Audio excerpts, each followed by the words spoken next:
Good day everyone. Hope you are all doing good. In the previous video, we dealt with the works of Chaucer. Today, we will deal with other major writers in the age of Chaucer. Let's get started. Now, let's learn about some major poets. William Langland, or Langley. His major work is Vision of William concerning Piers the Plowman.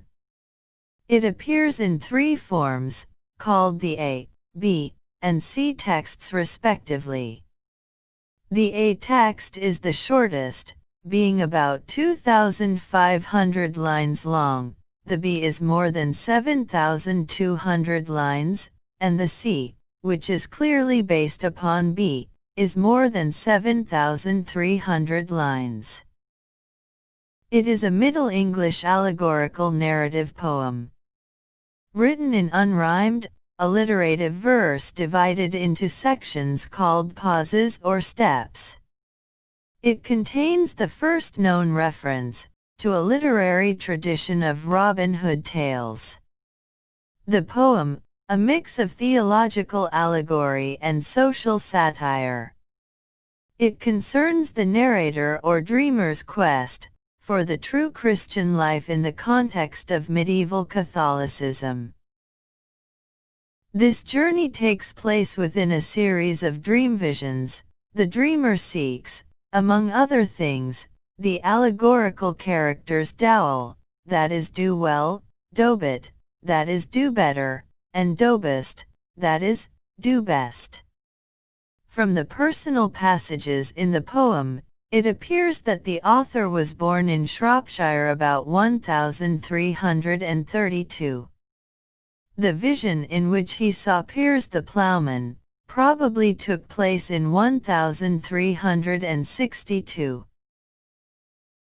The poem itself tells of the poet's vision on the Malvern Hills.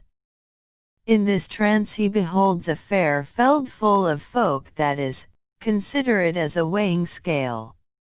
During the many incidents of the poem, the virtuous powers generally suffer most, till the advent of Piers the Plowman the messianic deliverer restores the balance to the right side. The underlying motive of the work is to expose the sloth and vice of the Church, and to set on record the struggles and virtues of common folks. Langland's frequent sketches of homely life are done with sympathy and knowledge, and, unlike Chaucer, he portrays vividly the terrible hardships of the poor peasant. John Gower. The three chief works of Gower are noteworthy, for they illustrate the unstable state of contemporary English literature.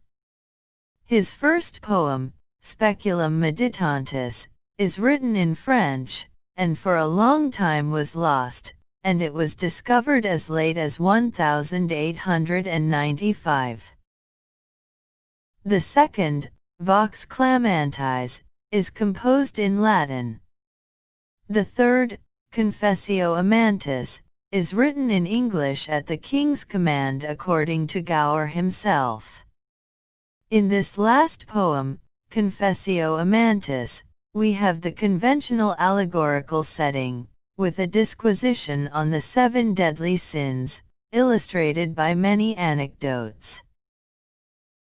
These anecdotes reveal Gower's capacity as a storyteller. He has a diffuse and watery style of narrative, but occasionally he is brisk and competent. The meter is the octosyllabic couplet, of great smoothness and fluency.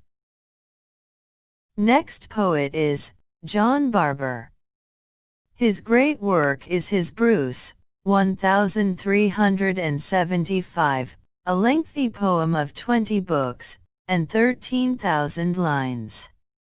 The work is really a history of Scotland's struggle for freedom from the year 1286, till the death of Bruce, and the burial of his heart, 1332. The heroic theme is the rise of Bruce, and the central incident of the poem is the Battle of Bannockburn. Now, let's learn about some of the major prose writers. Sir John Mandeville. He compiled and published a French book of travels, between 1357 and 1371. It was translated into several languages, including English. The real author of the book is said to be Jehan de Bourgogne. The work is called Travels.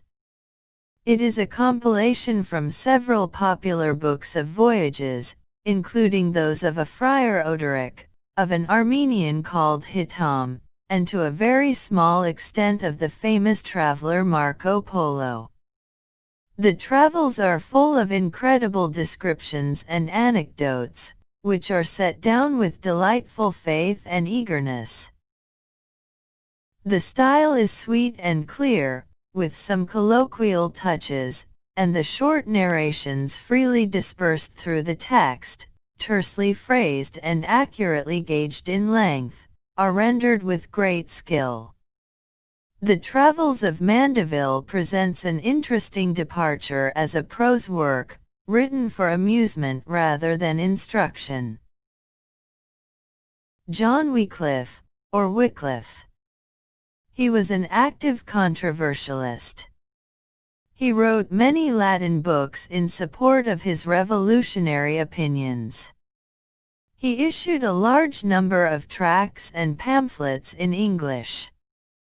He is notable for his English translation of the Bible. His English style is not polished, but it is vigorous and pointed, with a homely simplicity that makes its appeal both wide and powerful. Next prose writer is Sir Thomas Malory. His famous work is the Morte d'Arthur. Nearly all that we know about Malory is contained in the preface of Caxton, the first printer of the book. The Morte d'Arthur, like the Travels of Mandeville, is a compilation. The French Arthurian romances are drawn upon, to create a prose romance of great length and detail. However, diverse its sources, the book is written with a uniform dignity and fervor, that express the very essence of romance and chivalry. It is a skillful blend of dialogue and narrative, and is full of color and life, while the style has a transparent clarity and a poetic sensitivity, which make Malory our first great, individual, prose stylist. That's it for today.